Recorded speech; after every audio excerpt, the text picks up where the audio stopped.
What's up guys, it's Kelly and I am back with another nail art tutorial today. I love this dotticure. That's what I call manicures that have dots in them. I didn't make that up, but it's something that I saw like years ago and I totally love it. So we're calling this a dotticure.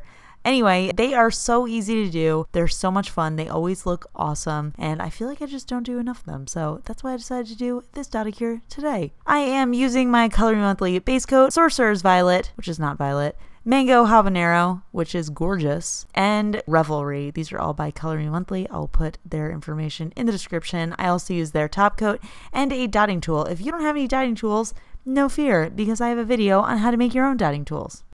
So I'm starting off with my clean natural nail and I am applying my base coat. Once that's dry, I'm going to go in with just a white nail polish and I'm just going to do a quick coat of that. I like using white nail polish as a base color when I'm doing like really bright colors because I feel like it just makes the colors on top of it really pop and look super bright and fun. So now I'm just going to take a scrap piece of paper and I'm going to put a big glob of my blue polish on there and I'm going to dip my dotting tool into it or whatever type of dotting tool you're using, and I'm going to start doing a vertical line of dots down my nail right in the center.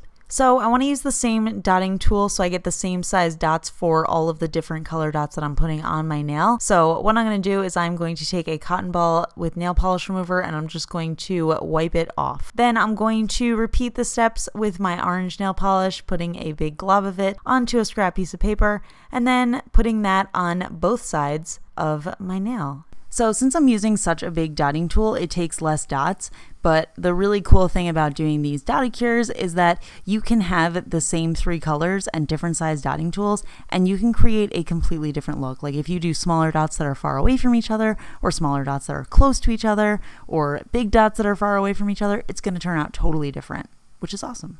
So again, just wiping that off, and then I'm going to go in with my third and final color, which is this gorgeous reddish pink color. And again, just taking the dotting tool and I am dotting it out. So this is actually my widest nail. This is my middle nail. On nails like my pinky, you do not get a full dot, but that's okay. You can just have it run off the side of your nail. And if you want to, you can just draw it with a paintbrush. So for the top spots of this nail, I actually did take a paintbrush and I drew little half circles because I thought that would be easier to clean up than using a dotting tool and wiping that all off with acetone.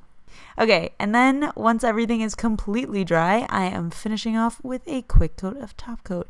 And I know I always love matte, but I feel like this looked so cool shiny, so I just left it and I'm really feeling it. Do you guys see that gradient effect? So cool. It actually inspires me to do like a vertical gradient, so I think I'm going to try that next. Anyway, I hope you guys enjoyed it. Give it a thumbs up if you did. Leave me a comment letting me know what you think, and I'll talk to you guys later. Bye!